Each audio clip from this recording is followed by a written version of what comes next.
Eti, umeshawahi kujiuliza kwa nini changamoto za afya ya akili na magonjwa ya afya ya akili kwa sasa yamekuwa mengi sana? Umeshawahi kujiuliza? Kila unakopita unasikia changamoto ya afya ya akili, watu wanapigana, watu wanadhuriana, watu wanajidhuru, mtu anajiua, mtu anakimbia familia. Unafikiri ni kwa nini? Masingo maza ni wengi, masingo father ni wengi. Ushawahi kuwaza ni kwa nini? Okay, jibu la hilo swali lako ni jepesi. Chanzo chake ni stress. Yes, tumekuwa kwenye kipindi ambacho tunakutana na msongo wa mawazo mkubwa, na huu msongo wa mawazo unasababishwa na kitu kimoja tu: kukosekana kwa progress, kukosekana kwa ukuaji. Hakuna kitu ambacho kinamtesa mwanadamu yoyote yule pale ambapo anaona anaishi na haoni ukuaji. Nafsi yake huwa inafurukuta. Tumeumbwa kwa ajili ya kukua na tunafurahia tunapokuwa. Nafikiri unaweza ukavuta kumbukumbu nyuma kidogo, kipindi wewe unakuwa, siku ya kwanza umeanza kusimama, umeanza kurusha hatua ya kwanza, walipokuwa wanakushangilia, nadhani ulikuwa unaona namna gani ulivyokuwa excited. Kama wewe haukumbuki, unaweza ukaangalia kwa watoto wengine ambao wanakuwa sasa hivi, utamuona anafurahia ukuaji wake. Kwa binadamu yoyote, ili apate balance kwenye maisha yake, ili aondokane na msongo mkubwa wa mawazo, ni kuwa na hatua ambazo anaziona za ukuaji, progress. Na hii progress inaanzia ndani kwa maana ya personal development mpaka nje kwa maana ya maendeleo ya jumla ya maisha yake. Sasa nini tunafanya? Tumeshakwama, tupo kwenye state ambayo sasa hivi hali ni mbaya. Ukuaji umekuwa ni tatizo, na tatizo hili limesababishwa na jambo moja, kwamba tuna kelele nyingi sana nje kuliko kelele tulizo nazo ndani mwetu. Sisi ni kama tumefungiwa kwenye kontena, kwa kelele za nje ndo zinatu drive. Sasa leo naenda kukupa njia ambayo ukiitumia ndani ya mwaka mmoja unaweza kubadilisha maisha yako na ukapata matokeo makubwa sana. Hata haya mambo ya stress, msongo wa mawazo yanaweza kupungua kwa kiasi kikubwa sana. Nakumbuka miaka kadhaa nyuma, wakati najifunza biashara,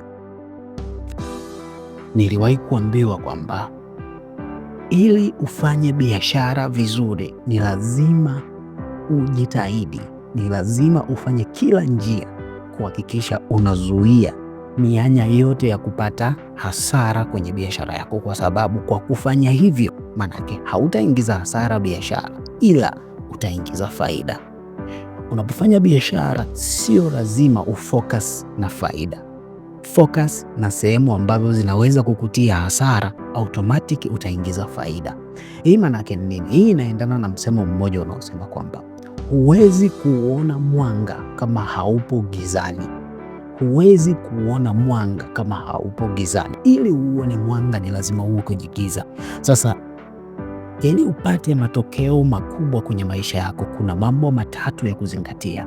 Katika haya mambo yote matatu, yote yanahusiana na kujisoma wewe, kwa sababu tumekuwa kwenye dunia ambayo ina kelele nyingi sana kiasi cha sisi hatuwezi kujisoma. Ni wakina nani? Tunataka nini?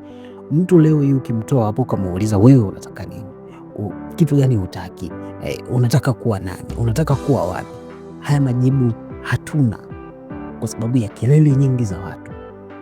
Tuna majibu ya watu wengine, lakini hatuna majibu yetu sisi wenyewe. Hatuna muda wa kujisoma. So ili uweze kupata matokeo makubwa ni kujisoma, na kujisoma huko kunaanzaje? Ni lazima ufanye mambo haya matatu makubwa.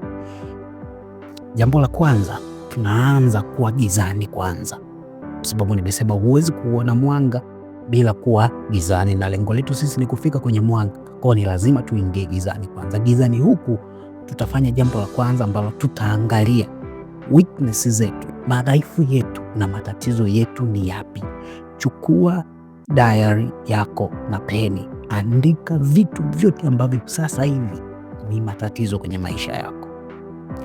Tatizo haya au udhaifu huu unaweza ukawa ni external au internal. Inaweza ikawa ni vitu vya ndani yako au vitu vya nje yako.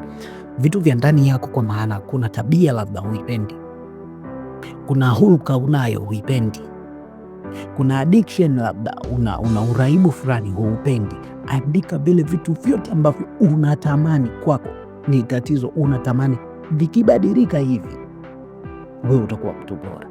Vitu vya nje, inawezekana pesa inakusumbua, kazi inakusumbua, mahusiano yanakusumbua. Andika vitu vyote ambavyo sasa hivi kwenye maisha yako ni tatizo kubwa, yaani ni kitu ambacho kinakupa headache, kinakusumbua. Kati ya hivyo vitu vyote utakavyoviandika, tafuta vitu vitatu ambavyo ikitokea, kama ungekuwa na uwezo wa kumwambia malaika avibadilishe leo hii kwenye maisha yako ili upate nafuu, basi vitu hivi utamwambia avibadilishe.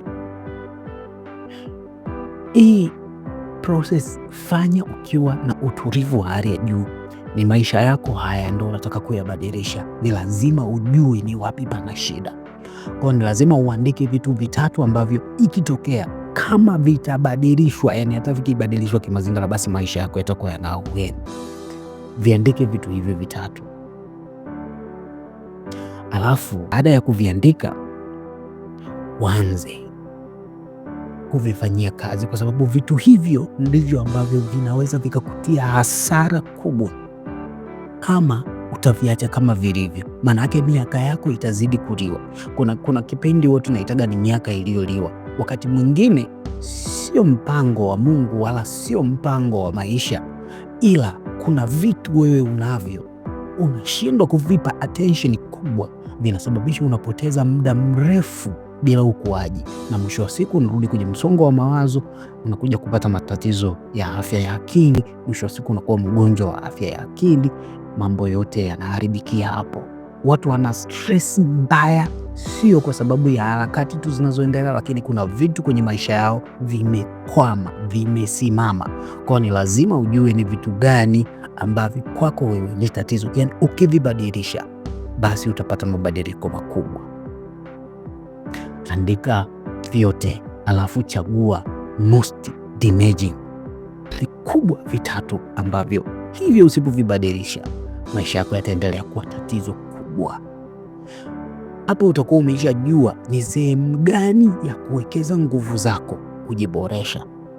Umeshajua wewe una addiction, umeshajua wewe una tabia ya kununua vitu ovyo, umeshajua wewe tatizo lako ni pesa kwenye maisha, umeshajua tatizo lako ni mahusiano. Maana yake utaanza kufanya initiative za kubadilisha hicho kitu, na kubadilisha huku maana yake utabidi utafute maarifa, ujikomiti kutafuta maarifa, ujikomiti kufanya mazoezi, ujikomiti kuatiria hicho kitu mpaka upate matokeo. Yani ninalamia usiwe na malengo mengine yoyote katika mwaka mzima, lakini uwe na malengo ya kubadilisha hivyo vitu vitatu, kwa sababu utakapoweza kubadilisha hivyo vitu vitatu utaona umeshusha mzigo mkubwa sana.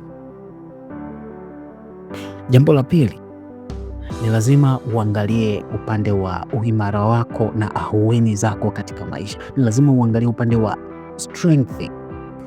Uimara wako uko wapi? Angalia uimara wako wa ndani na uimara wako wa nje kwenye haya maisha unayoyaishi. Ni vitu gani wewe unavifanya vizuri sana? Personality gani wewe unaikubali? Yani mwenyewe you are proud of you. Ukiwa unafanya hicho kitu kwako unasemea yes, this is the best of me. Ni vitu gani? Kwa sababu naamini maisha yako yana pande mbili. Kuna vitu ambavyo kwako ni udhaifu, kuna vitu kwako ni maumivu, kuna vitu kwako ni furaha. Maumivu yakiwa mengi maana yake unaishi a horrible life. Furaha ikiwa nyingi maana yake unaishi it's a beverage life. Maana yake una enjoy. Sasa ni lazima pia, pamoja na kujua madhaifu yako, ni lazima pia ujue vitu gani wewe ni imara zaidi. Wakati unahangaika na udhaifu wako kuimarisha, basi utawekeza nguvu kwenye uimara wako ili uendelee kuwa the best kwenye hivyo vitu. Usipoteze focus ya uimara wako kwenye hivyo vitu. Hii itakusaidia kukupa balance kwamba pamoja na kwamba na magumu mengi, lakini still bado mimi ni imara, bado mimi ni best kwenye hiki, sijaferi kabisa.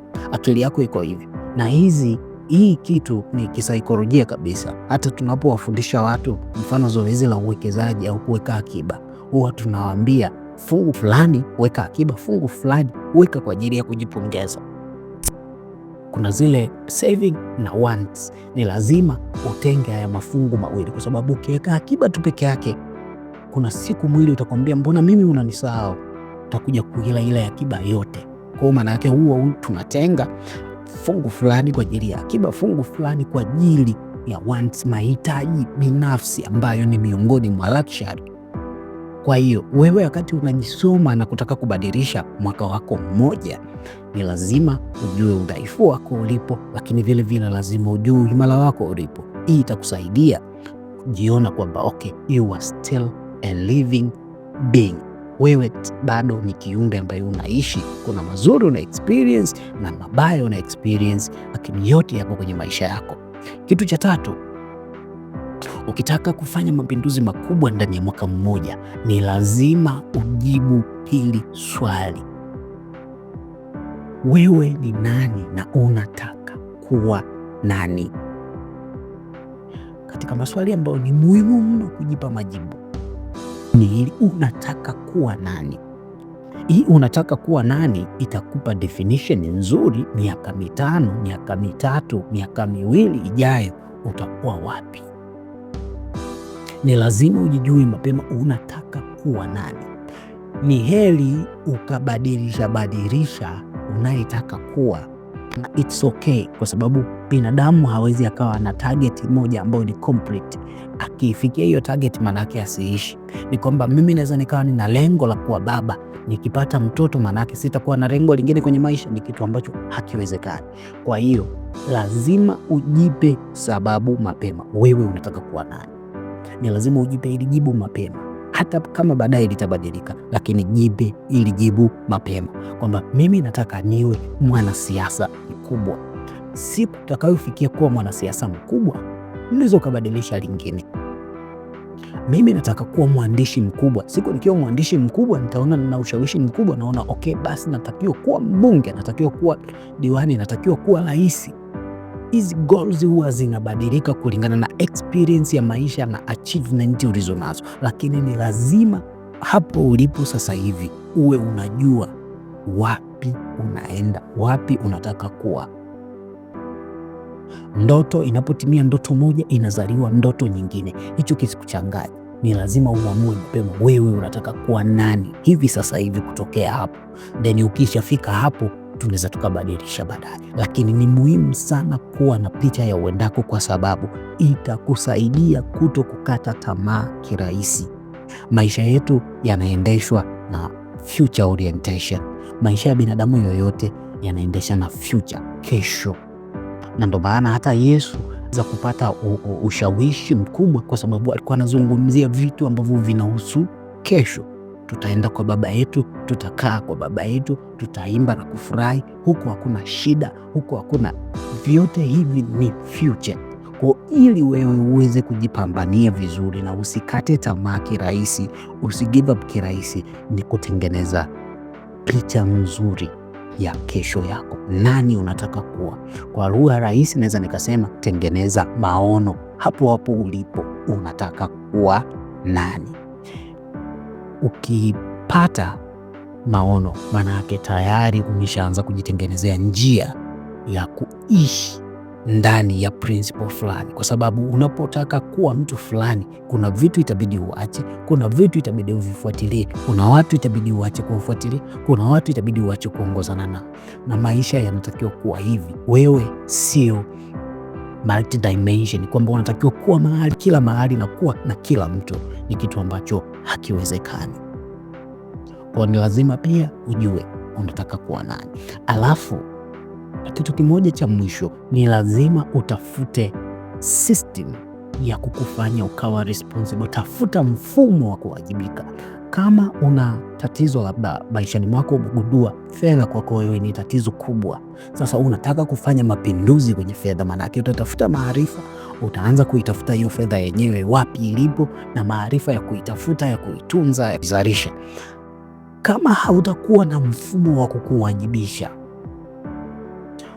hautaweza kupiga hatua. Kwa ni muhimu pia kutafuta mfumo wa kuwajibisha. Mifumo ya kukuwajibisha iko mingi. Mfumo wa kwanza ni wa kujiwekea maono, malengo ya kufikia. Kila siku wewe unapitia, kama utaweza. Kama una nidhamu hiyo ya kupitia, itakuwa nzuri. Kama hauna, tafuta mtu, mwambie 1, 2, 3 nataka kutimiza, na huyu mtu unayemtafuta hakikisha ni mtu ambaye anapenda ukuaji wako, ni mtu ambaye ana uelewa mkubwa. Usije ukaenda kushare vitu vyako na mtu mwenye small mind, atakukatisha tamaa na hautaweza kuendelea. Tafuta mtu mwenye uelewa mkubwa, mwelekeze 1, 2, 3 nataka kuvitimiza, akusimamie, na usipotimiza umlipe fidia, whether ikawa ya pesa au yoyote ile. Lakini nafikiri ya pesa itakaa vizuri zaidi, kwa sababu pesa yako itakuuma. Mfumo mwingine wa tatu ni kutengeneza kundi. Naweza mkatengeneza kundi na mkawekeana target kwamba bwana, mimi nataka ni achieve 1, 2, 3. Ni nzuri sana kufanya kazi ukiwa unajua kuna watu nyuma wanakuangalia, unataka kufanya the best. Mfumo wa 4 ambao unaweza kuutumia ni kutafuta coach, kutafuta mentor. Ni tofauti ya coach na mentor. Mentor ni yule mtu ambaye tayari amesha achieve kile kitu ambacho wewe unataka kuachieve, anakuonyesha sehemu ya kupita. Coach ni yule mtu anayekupa uamsho wa kujua uwezo wako uko wapi kwenye hicho kitu unachokifanya, madhaifu yako yako wapi kwenye hicho kitu unachokifanya, ili ukifanye the best. Kwa coach ni mtu ambaye anaweza akakusimamia. Mentor ni mtu ambaye pia anaweza kukusimamia, lakini yeye anakupitisha kwenye njia ambazo yeye amepita. Hii mifumo itakusaidia wewe achieve vitu vingi ndani ya muda mfupi sana. Kama unakumbuka, hata kipindi unafundishwa baiskeli, ulikuwa ukiwekwa kwenye baiskeli, mtu anakushikilia nyuma, anakuambia twende, baadaye anakuachia. Ulikuwa una uwezo wa kwenda. Siku ukigeuka tu kuangalia kama amekushikilia au hajakushikilia, ndo wakati ambao unaanguka. Manake nini? Ni kwamba binadamu huwa tunafanya the best sana tukigundua kuna mtu yupo nyuma yetu, kuna mtu anahitaji sisi tuwe the best ili yeye afurahie, au yeye aishi vizuri, au yeye awe proud. Yani huwa tuna extra, tuna nguvu ya ziada tunapogundua kuwa kuna mtu anatuangalia. Hili halina ubishi kabisa. Nafikiri hili umeliona kwenye maeneo mengi sana, na hata wakati mwingine huwa wanasemaga kila mwanaume alifanikiwa nyuma yake kuna mwanamke, au kila mwanaume alifanikiwa nyuma yake kuna sauti ya kike. Na wanaume wengi ambao wanafanikiwa nyuma yake anaweza akawa kuna mama, kuna binti yake, au kuna mke wake. Kwa nini? Kwa sababu nyuma kukiwa kuna mtu unaweza kufanya vitu hata ambavyo wewe mwenyewe ungekuwa peke yako usingofanya. Kwa ni lazima utafute mfumo. Ukitumia njia hizi vizuri, na uhakika miezi 12, kwanza miezi 6 tu tosha kukuonyesha mabadiliko makubwa kwenye maisha yako. Mpaka miezi 12 inaisha, utasema kweli, this is the best solution. Hii ndo njia ambayo mimi binafsi nimeitumia na nilipata matokeo ndani ya mwaka mmoja, ambayo ni unexpected. Sikuwahi kudhani, sikuwahi kuyapata miaka 10 iliyopita, lakini within 1 year, ndani ya mwaka mmoja nilipata matokeo makubwa sana. Nafikiri utakuwa umepata kitu. Unaweza kushare na mimi, ukaniandikia hapa, nitakuja kusoma, nitafurahi sana. Hey, it's me, your lovely coach, Daniel Belula Musa. Always here. Cheers.